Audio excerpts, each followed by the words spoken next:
Efesios capítulo 5, verso 30. Ahora este versículo es importante porque nos da una razón, una de las muchas razones que Pablo expone del por qué es importante el matrimonio. Se resume en el verso 30. Observen lo que dice el verso 30. Porque somos miembros de su cuerpo.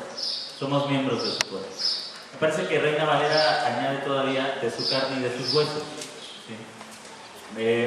Quizá un poco poniéndole más énfasis. Pero el texto dice, porque somos miembros de su cuerpo. Si pudiera preguntarles o si pudiéramos, hermanos, buscar una razón de por qué el matrimonio, el apóstol Pablo lo expresa con esta afirmación, porque somos miembros de su cuerpo.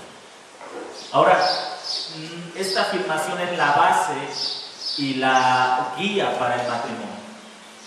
Nosotros no podemos entender el matrimonio si lo separamos de la cruz de Cristo. De hecho, lo que hizo el pecado al introducirse en la humanidad es que, como Pablo lo explica en el capítulo 2, provocó enemistad entre los seres humanos. Y usted puede darse cuenta, si vamos al libro de Génesis en el capítulo 3, que el pecado enemistó la primera relación que había sido creada y que fue la relación del matrimonio. Luego, en el capítulo 4, nos damos cuenta cómo esa enemistad que había surgido entre Adán y Eva, que eran un matrimonio, también se trasladó a la relación de los hijos, porque Caín mató a Abel. Y si usted sigue adelante, se va a dar cuenta cómo esa enemistad que surgió en el matrimonio y que luego fue evidente en los hijos, también se trasladó hasta la sociedad. Y ahí tenemos a un hombre matando a otro hombre, como fue el caso de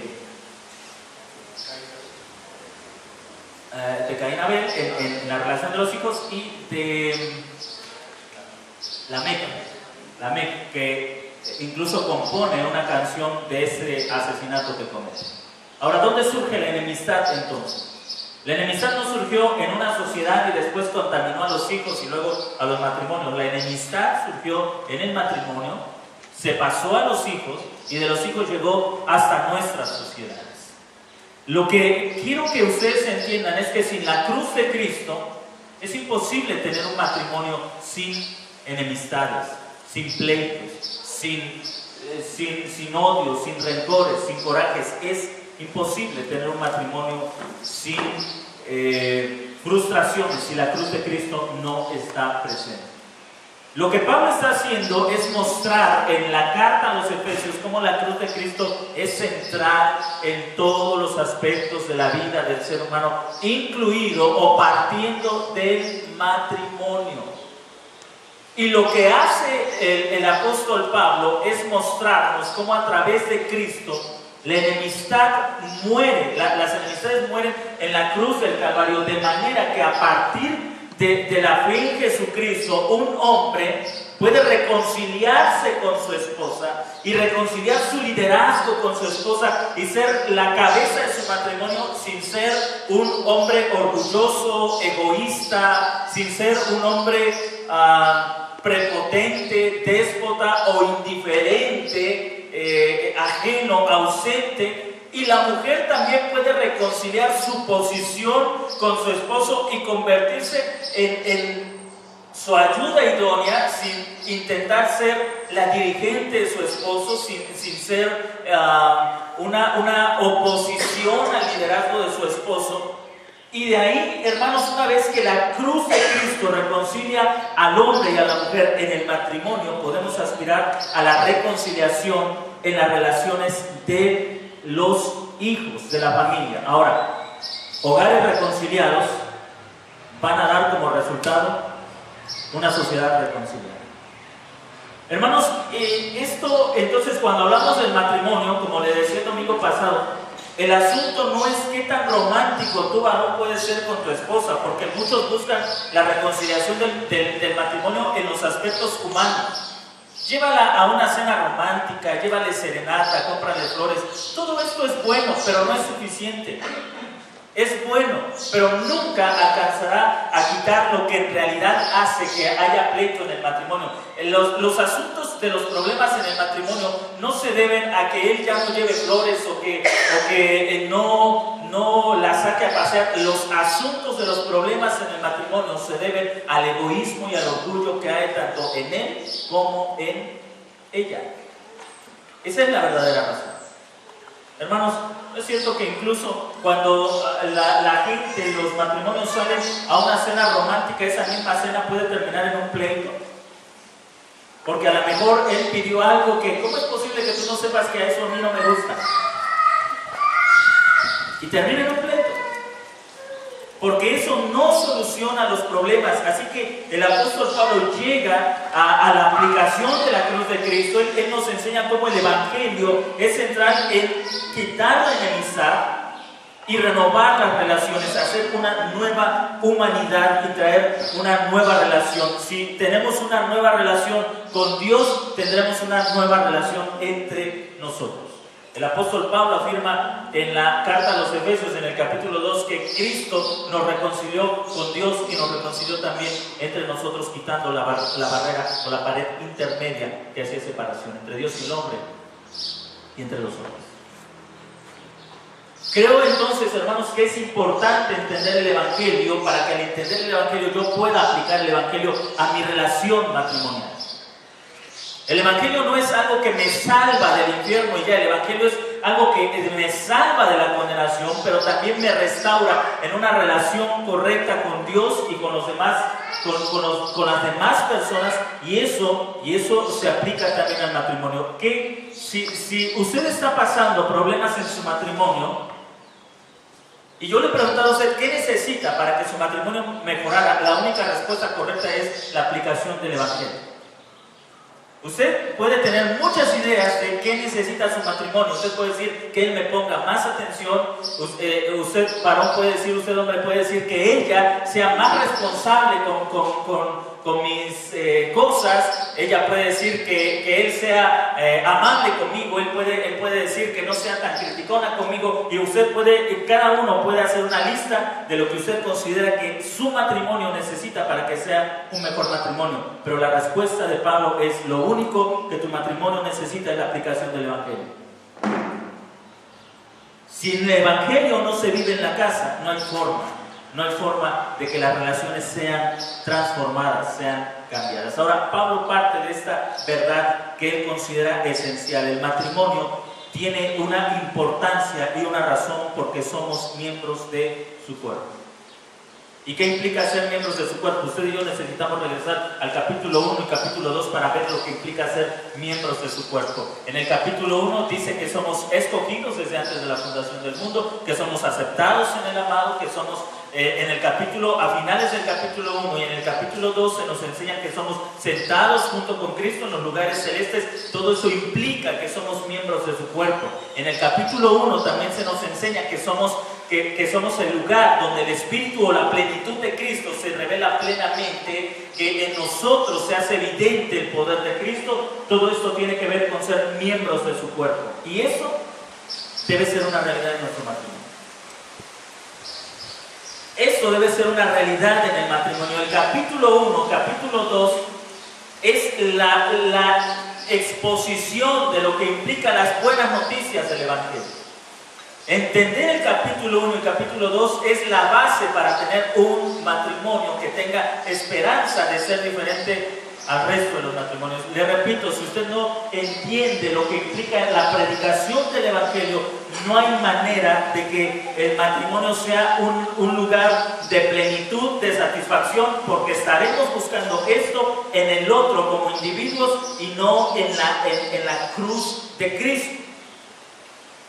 En pocas palabras, la mayor excusa del hombre y de la mujer dentro del matrimonio es: yo no puedo ser feliz porque ella cambió. Y ella dice: yo no soy feliz porque él cambió, él no era así, ella no era así. Y ese es el mayor obstáculo, porque buscamos nuestra felicidad, buscamos nuestro bienestar en la otra persona y no en la cruz de Cristo. Ese es el mayor obstáculo para la dicha en nuestro matrimonio, para el bienestar en nuestro hogar. Así que si lo que Pablo está diciendo en el verso 30, capítulo 5, verso 30, es verdad, somos miembros de su cuerpo. Ahora observe cómo él hace una aplicación. Por esto, ya que somos miembros de su cuerpo, que estamos unidos a Cristo, que el Padre quiso unirnos a Cristo en los lugares celestes, por esto dejará el hombre a su padre y a su madre y se unirá a su mujer y los dos vendrán a ser una sola carne. El matrimonio entonces es una expresión del Evangelio.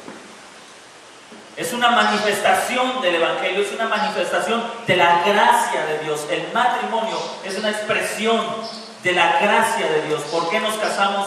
Porque estamos en Cristo. Esa es la mejor respuesta que el apóstol Pablo da para el matrimonio. ¿Por qué es bueno el matrimonio? Porque somos miembros de Cristo, porque estamos unidos a Cristo. Y Cristo se ha unido a la iglesia, por lo tanto, nosotros nos unimos en matrimonio. Y entre paréntesis, esto le puede a usted librar de la gran agonía que mucha gente sufre entre la forma en que la gente no creyente está viviendo el asunto del matrimonio. Fuera de la iglesia de Cristo, los que no están en Cristo intentan y buscan muchas formas de relacionarse, uniones libres, relaciones entre dos hombres, entre dos mujeres. De repente ya ni sorprende que un hombre se casó con un árbol, o que cosas tan absurdas. Y le voy a decir algo, que eso no le quita el sueño, porque el apóstol Pablo dice que la única razón del matrimonio es para la iglesia. No sé si me está entendiendo. Que si la gente no creyente quiere hacer lo que quiera con su vida, hermanos, que eso no le robe el sueño a usted. Porque el propósito del matrimonio encuentra su mayor manifestación en la iglesia, no fuera de la iglesia. En la iglesia. Si dentro de la iglesia encontramos, por ejemplo, que alguien dice, no me quiero casar porque el matrimonio es la ruina, eso sí nos preocupa. Si dentro de la iglesia encontramos a alguien que dice, yo estoy casado con mi trabajo, eso sí nos preocupa. Si dentro de la iglesia encontramos a alguien que dice, yo creo que también es válido una unión entre dos hombres o entre dos mujeres, eso sí nos preocupa, porque va en contra del propósito del matrimonio, que es reflejar la relación de Cristo con su iglesia. Y fuera de la iglesia no hay relación de Cristo con el mundo, porque ellos son enemigos de Cristo y enemigos de su Dios. Así que, hermano, en ese sentido, aunque estamos en contra del pecado de Dios, pero lo entendemos, porque ellos están fuera de Cristo. Nosotros tenemos que preocuparnos por nosotros. ¿Usted cree que no había uniones homosexuales en el tiempo del apóstol Pablo?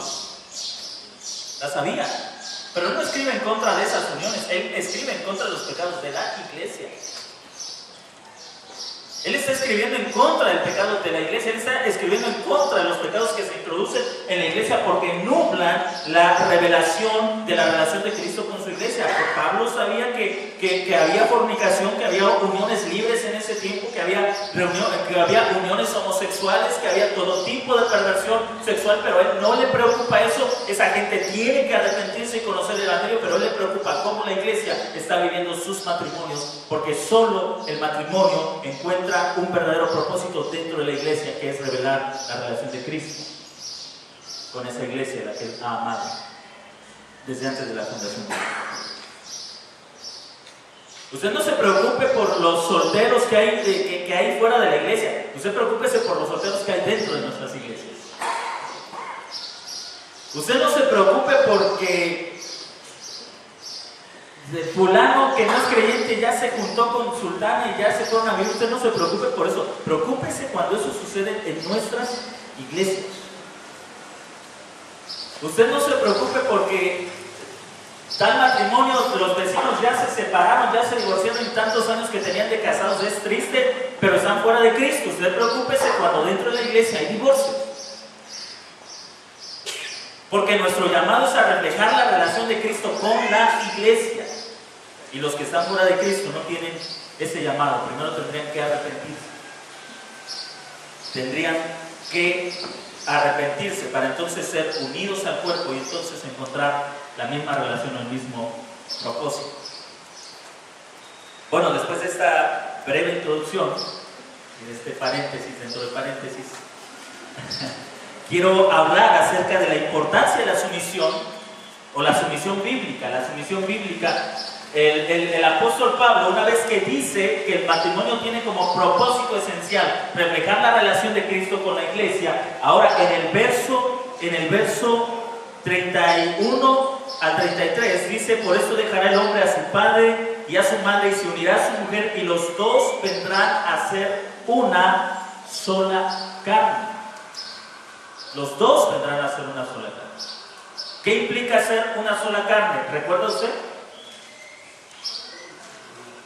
¿Mande? Así es.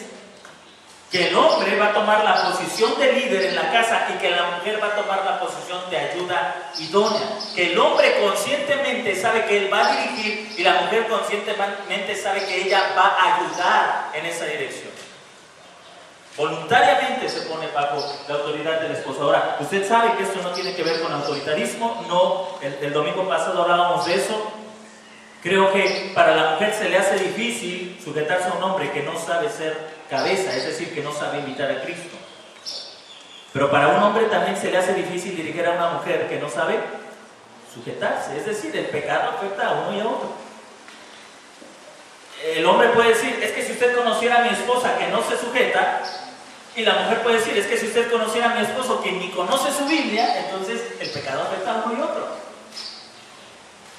Porque a veces pensamos que sujeción implica: tú me obedeces todo lo que yo te diga al pie de la letra, sí, pero lo que la Escritura nos dice es que el hombre está sujeto a Cristo, es decir, conoce la voluntad de Cristo, conoce su palabra y la hace saber a la familia, y entonces la familia voluntariamente responde a esa sujeción. Si el esposo no conoce la voluntad de Dios, por eso encuentra esa resistencia, porque la esposa no quiere sujetarse por una razón: él no está sujeto a Cristo. Por eso encuentra esa resistencia. ¿Y por qué no nos sujetamos? Muy simple, porque el pecado nos pone en oposición a Dios. Por eso la cruz de Cristo es importante. La cruz de Cristo termina con nuestra rebeldía, termina con nuestro pecado, termina con nuestra desobediencia, nuestro orgullo. Y una vez que la cruz de Cristo ha matado nuestra enemistad, nosotros estamos en paz con Dios. Yo como hombre estoy en paz con Dios, no estoy bajo condenación, sé que Dios no me condena, no me juzga, escucho su voz y entonces puedo comunicarla a mi familia. La enemistad se termina.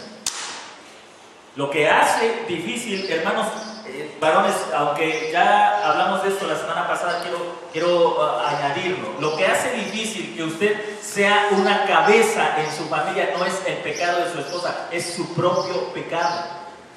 Es su propio pecado. ¿Cómo se restaura el matrimonio?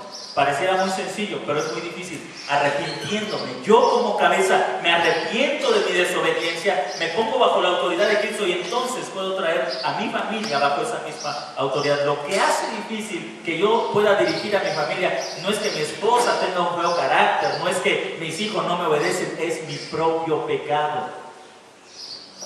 Eso es lo que lo hace difícil. Eso es lo que nos pone en oposición. Nos pone en pleito. Si yo me arrepiento, si abandono mis pecados, si por la cruz de Cristo me reconcilio con el Padre, puedo acercarme a mi esposa, puedo buscar una restauración, puedo buscar a mis hijos. ¿Por qué? Porque estoy reconciliado con Dios. A lo mejor mi esposa todavía tenga el resentimiento, pero es que tú cuántos años fuiste así, cuánto tiempo, y ahora quieres que todo cambie. Bueno, es que la cruz de Cristo ha matado todo eso. Ha acabado con todo eso. Si yo no estoy firme en la predicación del Evangelio, pues yo voy a reaccionar para justificarme a mí mismo. Bueno, yo quería hacer las cosas contigo, pero como tú no quieres, pues así seguiremos hasta que nos muramos. ¿Se da cuenta qué importante es el Evangelio en arreglar las cosas, en poner la base de la paz, de la armonía en en la iglesia. En Efesios capítulo 2, versículo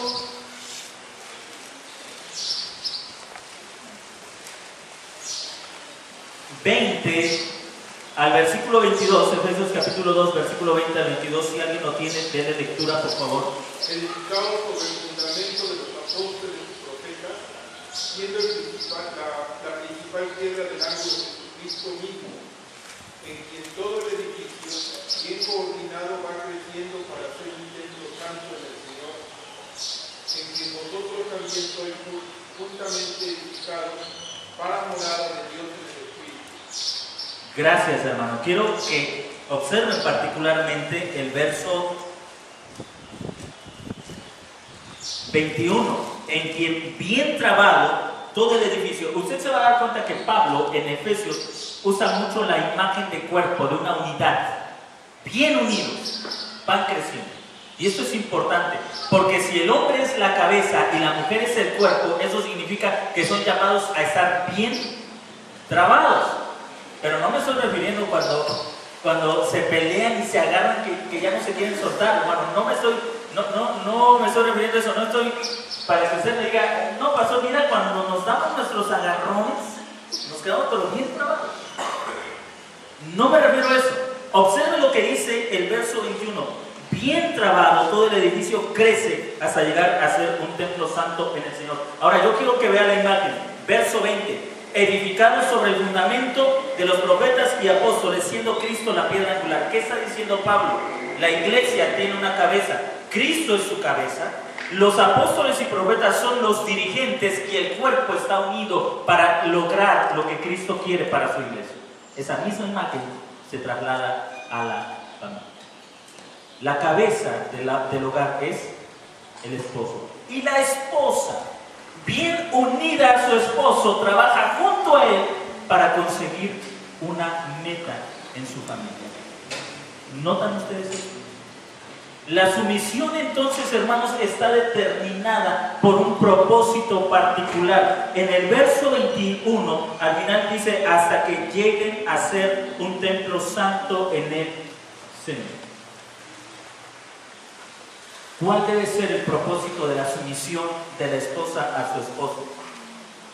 Que a través de esta sumisión la familia llegue a ser un templo santo para el Señor. Nota que aquí no hay ningún aspecto de egoísmo. Aquí no hay ningún aspecto de tú tienes que hacer esto porque yo soy el hombre y tú vas a obedecer. No hay ningún aspecto de orgullo, de prepotencia, sino que el propósito por el cual el hombre está sujeto a Cristo y se convierte en cabeza de su hogar y la mujer se sujeta a su esposo es que la familia entera llegue a ser un templo santo en el Señor, dice Pablo en el verso 22, en el cual también ustedes son juntamente edificados para morada de Dios en el Espíritu. Que nuestro matrimonio llegue a reflejar la gloria de Dios, la presencia de Dios. Por eso el hombre se sujeta a Cristo, la esposa se sujeta al esposo y juntos sujetan a sus hijos para que la familia llegue a reflejar la presencia de Dios en el hogar. Ahora, observe este contraste. Gálatas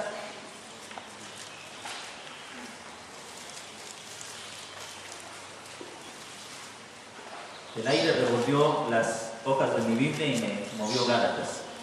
Gálatas capítulo 5.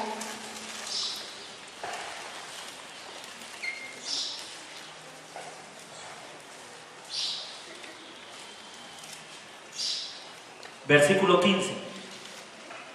Gálatas 5:15. ¿Alguien lo tiene? ¿Puede darle lectura, por favor? Pero si os mordéis y coméis unos a otros, mirad que también os consumáis unos a otros.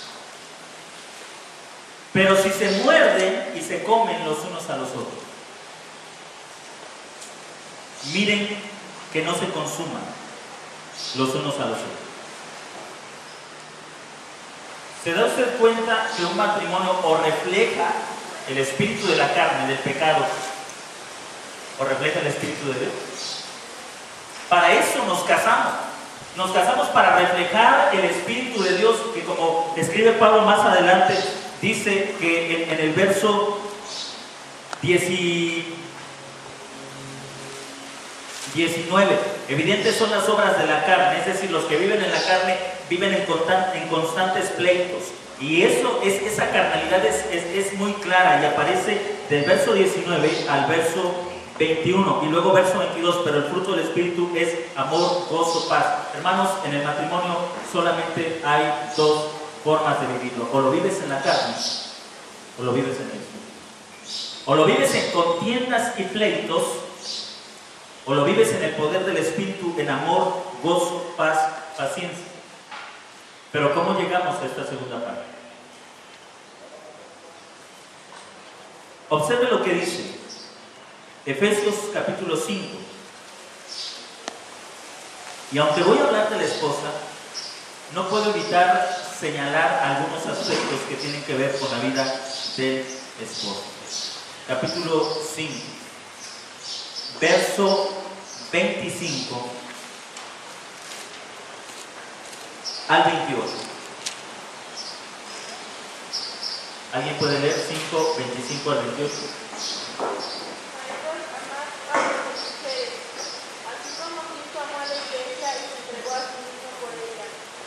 Para santificarla, habiéndola purificada en el lavamiento del agua por la palabra, a fin de presentarla a sí mismo una iglesia gloriosa, que no tuviese mancha ni arruga ni cosa semejante, sino que fuese santa y sin mancha.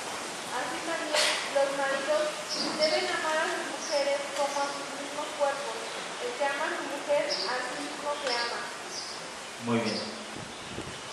El que ama a su mujer, a sí mismo se ama. El que ama a su mujer, a sí mismo se ama. La sujeción nunca será una acción inmediata, sino que será el resultado o la respuesta del amor del hombre hacia la esposa. Una mujer estará cada vez más dispuesta a sujetarse a su esposo en la medida que vea que él la está amando. ¿Sí? Una mujer va a sentirse más inclinada, más dispuesta a sujetarse a su esposo en la medida que ella vea el amor de su esposo por ella. ¿Cómo expresa el hombre el amor hacia su esposa? Observe lo que escribe el apóstol Pablo en el verso 26. Cristo se entregó para santificarla, habiéndola purificado en el lavamiento del agua por la palabra. Lo primero que hace el Señor Jesucristo cuando se entrega por la iglesia es perdonar todos sus pecados. Hermanos, varones, ustedes no pueden entrar a un matrimonio conscientes de que deben estar dispuestos a perdonar todas las faltas de su esposa. Vivimos en una cultura donde se piensa que la que está obligada a perdonar es la mujer y no el hombre. El hombre tiene derecho a ser infiel, el hombre tiene derecho a maltratar, a ser grosero, a ser violento, a ser déspota, y la mujer tiene la obligación de perdonar. Pero observa que está diciendo el apóstol Pablo: que el hombre debe entrar a la relación del matrimonio teniendo en mente que es él quien debe perdonar a su esposa. Ahora, con esto no estoy diciendo que eso significa que la esposa debe tener todos los pecados que son naturales en nuestra cultura, en los hombres. No estoy diciendo eso. Pero lo que estoy diciendo es que ningún hombre puede mantener su matrimonio a flote si no va con la mentalidad de: en este matrimonio va a ser necesario que perdone a mi esposa. Si el hombre no se casa teniendo en mente esto, el matrimonio va a ser difícil. Sobre todo, le repito, porque culturalmente la obligación de perdonar, la obligación en nuestra cultura de perdonar, ¿de quién es? De la mujer. Es la mujer, por lo menos en generaciones pasadas, porque ya si tomamos en cuenta el feminismo actual, pues ya va desapareciendo esa mentalidad, y no estoy diciendo que sea bueno, pero está habiendo un cambio, una transición. Pero culturalmente la idea es que la mujer tiene que perdonar al hombre. Y sobre todo mujeres de otras generaciones, esos eran los consejos que daban a las hijas o a las nueras. Pues mira, mi hijita, yo le aguanté a tu papá, o dice la abuelita, yo le aguanté a tu abuelito tantas infidelidades, tantos golpes, y tú tienes que aguantar también. La idea es que es la mujer la que debe perdonar. Pero el apóstol Pablo dice que es la obligación del hombre, que el hombre cuando entra a la relación de matrimonio debe tener en su mente: voy a perdonar. Es decir, debe estar dispuesto al perdón cuando entra al matrimonio. Debe estar dispuesto, inclinado al perdón. Esa es la primera parte. Saber que te vas a casar con una mujer que no es perfecta, como tú tampoco lo eres.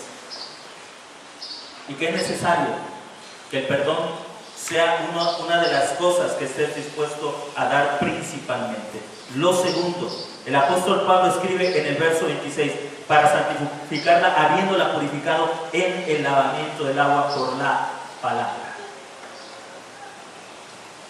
Primero es, hermanos, lo primero tiene que ver con el perdón que Cristo logra para todos nosotros en la cruz. Lo segundo, con la santificación. Recuerda que en el párrafo primero veíamos que la cruz de Cristo ganó nuestra santificación, y esta es una responsabilidad del hombre: la santificación de su esposa. ¿Qué significa la santificación? La purificación de tu esposa. Ahora, la mujer, hermanos, viene al matrimonio con algo que ha aprendido de su casa, tanto cosas buenas como cosas malas. Ha aprendido. Y viene a ser esposa de un hombre que también ha aprendido cosas buenas y cosas malas en su casa.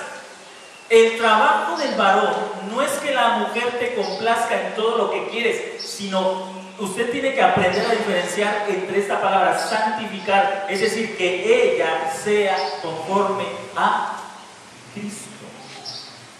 Que la mujer alcance esa gloria para la que fue creada, para reflejar a Cristo. El apóstol Pablo dice que Cristo santifica a la iglesia con la palabra, y la responsabilidad del esposo es santificar a su esposa.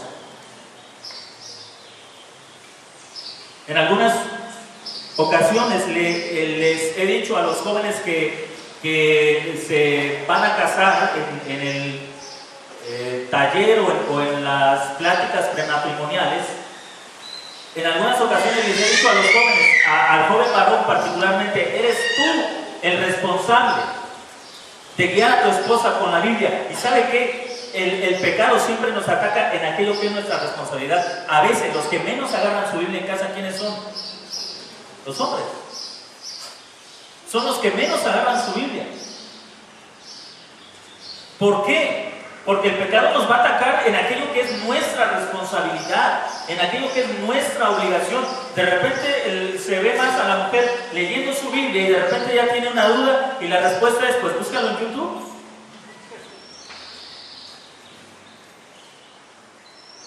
Cuando la respuesta, mire, observe lo que dice el apóstol Pablo: Cristo santifica a la iglesia con la palabra.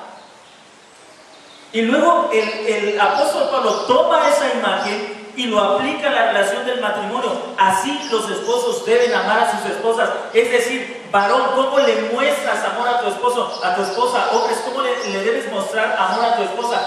No es llevándola a una cena romántica, es siendo un hombre fiel a la palabra, un hombre fiel a la escritura. Ahí le estás demostrando que la amas. ¿Por qué? Porque estás buscando en la escritura la voluntad de Dios para ti, para ella y para tus hijos. Ahí se demuestra el amor. Es fácil decir que amamos, no es fácil comprar globos, comprar peluches, lo hacemos de vez en cuando y no está mal. Pero si tú dejas tu Biblia cerrada y tú no la lees, tú no estás amando lo suficiente a tu esposa. no le estás amando lo suficiente. Ahora, ¿se da cuenta que en este aspecto el amor no es subjetivo? Es decir, no depende de la experiencia. Algún esposo puede decir, espéreme, pastor, usted no sabe la forma en que yo le demuestro amor a mi esposa. Usted no sabe que a veces yo compro la comida para que ella no haga de comer. Usted no sabe que a veces yo pago la lavandería para que ella no lave. Si tú no lees tu Biblia, ese amor es superficial. Es decir, si no la lees con la intención de guiar a tu familia, no estás amando a tu esposo. No le estás amando. Nota lo importante que es entender el Evangelio. El Evangelio nos hace entender que el esposo se está casando con una mujer que no es perfecta, pero que su llamado es a perfeccionarla por medio de la predicación del Evangelio. La Biblia, hermanos, la mejor manera de demostrarle a tu esposa que la amas es buscando su purificación. Es buscando que ella alcance la imagen de Cristo a través de su guía por la palabra. ¿Saben por qué a muchas mujeres les cuesta sujetarse a sus esposos? Por una razón, porque queremos que ellas sean como nosotros creemos que deben de ser. Hay muchos hombres que le reprochan a la esposa, es que tú no eres como era mi mamá se levantaba de madrugada y nos atendía y éramos como 15 hijos y a todos nos daba de comer, y yo te tengo que estar moviendo y diciendo, ya levántate, ya me voy a trabajar, no eres como mi mamá. ¿Saben por qué a muchas mujeres les cuesta sujetarse a sus esposos? Porque no escuchan la Biblia, escuchan los reclamos de sus esposos. No escuchan la voz de Cristo en la familia, escuchan la voz del esposo. Y la voz del hombre trae contienda. ¿Por qué? Porque el pecado nos ha afectado en ese aspecto. Lo que escuchó Eva de labios de Adán fue: la mujer que tú me diste me dio de comer. No escuchó la buena voluntad de Dios, que Pablo dice es agradable y perfecta. Cuando la mujer comience a escuchar de voz, de labios del esposo, la palabra de Cristo, ella entenderá que debe sujetarse al esposo, porque el esposo está trayendo la voluntad de Cristo al hogar, al matrimonio. Pero si tú vas al matrimonio y vas a reclamar y como hombre vas a señalar, vas a tratar de corregir con una voz que no refleja la voz de Cristo, lo único que vas a encontrar es resistencia. Lo único que vas a encontrar es resistencia a ese intento de sujetar a tu esposa, porque no es la forma en la que la Escritura nos enseña que debe ser la sujeción del esposo. Así que la sujeción debe ser el resultado de la voz de Cristo en la familia, en el matrimonio. Es el esposo trayendo la voz de Cristo. Por ejemplo, Pablo en sus cartas no dice: hermanos, yo pienso que la iglesia debe ser así. A mí me gustaría una iglesia de esta forma o de aquella forma. Lo que hace Pablo es traer la voz de Cristo a la iglesia y sobre eso exhortar, reprender, amonestar, criticar, corregir, porque está trayendo la voz de Cristo. Usted puede traer su voluntad a su matrimonio. Yo pienso que tu mujer debería ser así, debería ser de esta manera, deberías tratarme de esta manera, deberías hablarme de esta manera. Si su esposa no escucha la voz de Cristo, ella no se va a sujetar. Ella necesita escuchar la voz de Cristo en su matrimonio. El apóstol Pablo dice en Efesios capítulo 5,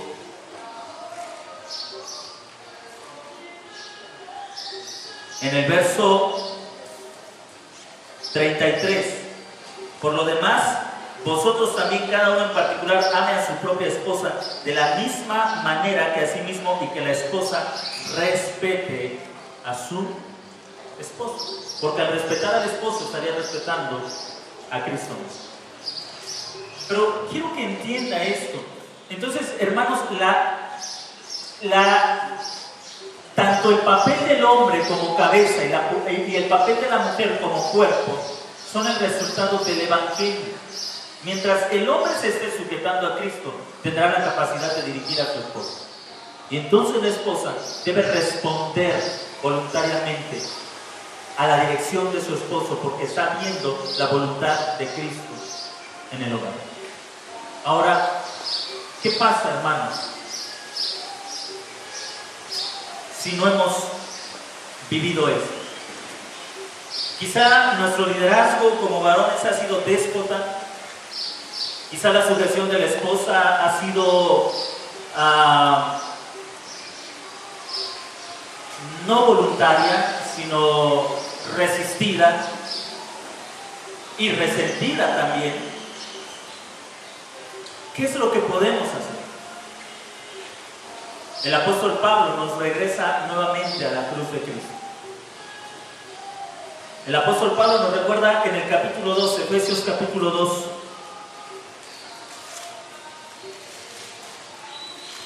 observe lo que dice Efesios capítulo 2,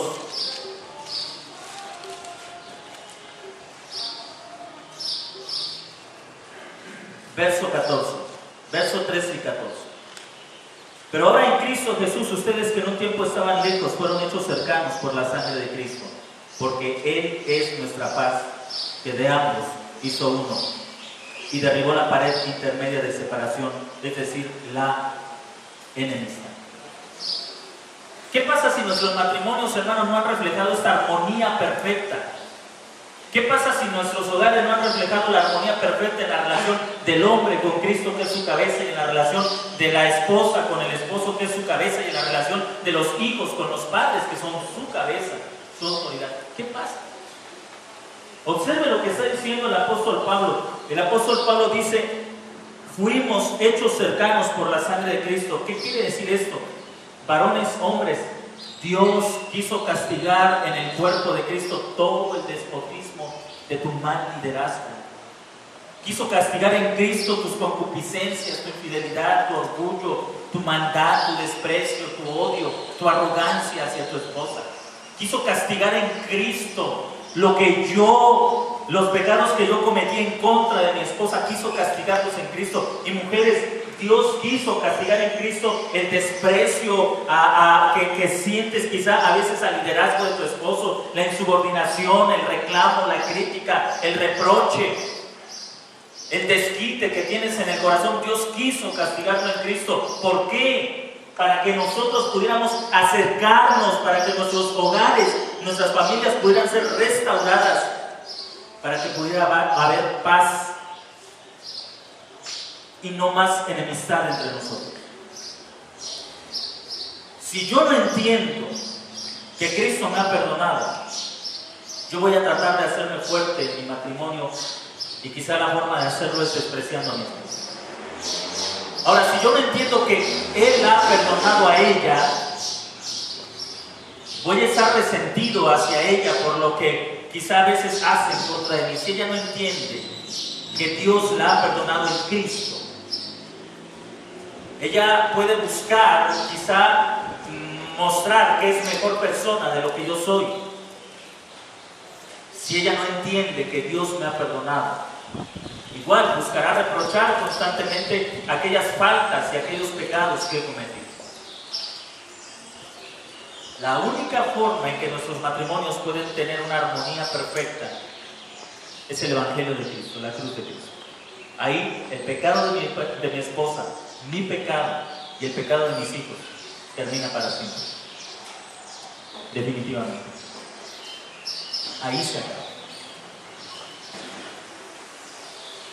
Eso significa que tú, varón, puedes acercarte a tu esposa y decirle: sabes, perdóname porque muchas veces yo he sido cruel contigo, quizá he sido indiferente, quizá he buscado hacerte sentir mal, o simplemente me ha dejado de interesar lo que te pasa, pero Cristo ha perdonado esos pecados o ese pecado. Tu mujer puedes acercarte a tu esposo y decirle: perdóname porque te he guardado resentimiento, porque me cuesta sujetarme a ti, porque creo que no mereces que yo me sujete a ti, te he guardado resentimiento, tengo rencor hacia ti, tengo coraje hacia ti. Pero puedo confesar esos pecados porque Cristo ha cargado todos esos pecados, porque el Padre ha cargado todos esos pecados en Cristo para que podamos estar en paz. Y recuerda una cosa: paz no significa que ya no nos gritamos, que ya no nos aventamos los platos o no nos insultamos. Porque el apóstol Pablo, en la carta a los Efesios, en el capítulo 6, en el capítulo 2, versículo que leía hace rato nuestro hermano Luis, dice que juntos, unidos, bien unidos, buscamos un crecimiento. Paz significa que podemos trabajar juntos por el bienestar de nuestra familia. ¿Cómo sabemos si estamos en paz? ¿Cómo sé si mi liderazgo es bueno y si la sujeción de mi esposa es buena? Muy sencillo. ¿Trabajan juntos por el bien de toda la familia? ¿Buscan que toda la familia sea el reflejo de Dios? ¿O cuando ella tiene algo que decir, el hombre contesta: pues tú estás en casa, tú arréglalo como puedas? O la mujer contesta: pues tú eres el esposo, tú ve qué haces, yo no voy a hacer nada. Y de repente esos egoísmos impiden que nuestro hogar refleje la imagen de Cristo.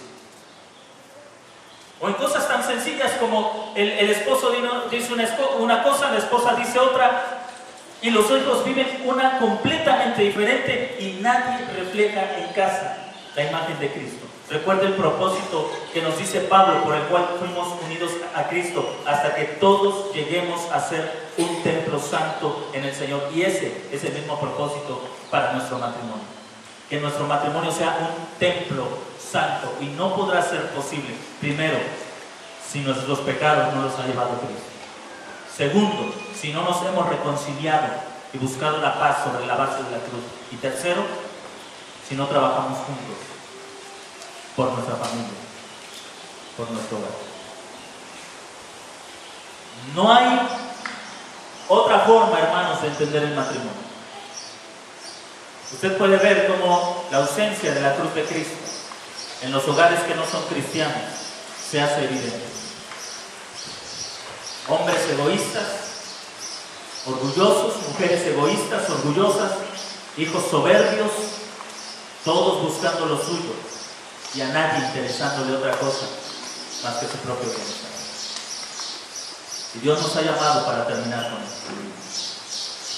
Incluso si tú eres hijo, tú no puedes justificarte en los problemas de tus padres.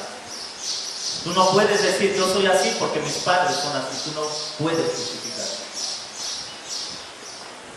Tienes que venir y reconciliarte con Dios para que entonces puedas buscar una reconciliación con Dios. Quisiera preguntar: ¿qué tan evidente es la cruz de Cristo en su matrimonio? ¿Qué tan palpable, tan visible es la cruz de Cristo? ¿Entiende usted? No le estoy preguntando cuántas veces vas al cine con tu esposo. No te estoy preguntando, ¿la sacas a cenar? No te estoy preguntando, ¿le llevas flores? ¿Le compras chocolate? No te estoy preguntando, mujer, ¿qué tan responsable eres con las tareas de casa? Te estoy preguntando qué tan visible es la cruz de Cristo en su matrimonio. Qué tanta gracia hay en su hogar, qué tanto perdón, qué tanta misericordia, qué tanta paciencia hay en su hogar. Qué tan palpable es esa cruz en su matrimonio. Si no es así, hermanos, el Evangelio nos ofrece esperanza. Y si es así, quizá haya cosas que componer, que cambiar y hacer mejor nuestro camino. Pero quiero reiterarle esto: si usted está pasando algún problema en su matrimonio, quiero que entienda esto: no hay forma, no hay manera en que haya una solución sin la cruz de Cristo. Usted puede intentar todos los métodos que quiera, puede escuchar buenos consejos, sal con ella, llévala al mar, vayan de vacaciones. Pero nada podrá reconciliarlos. Si su matrimonio está bajo la cruz de Cristo, aun cuando usted no tenga dinero para llevarlo al mar, sabrá que están en paz. Aun cuando usted no tenga dinero para llevarla a cenar, sabrá que están reconciliados. Aun cuando usted no tenga dinero para comprar un ramo de flores, sabrá que están en paz. Porque la cruz de Cristo los mantiene unidos. Pero sin la cruz de Cristo, no importa lo que usted busque, no podrá mantenerse unidos.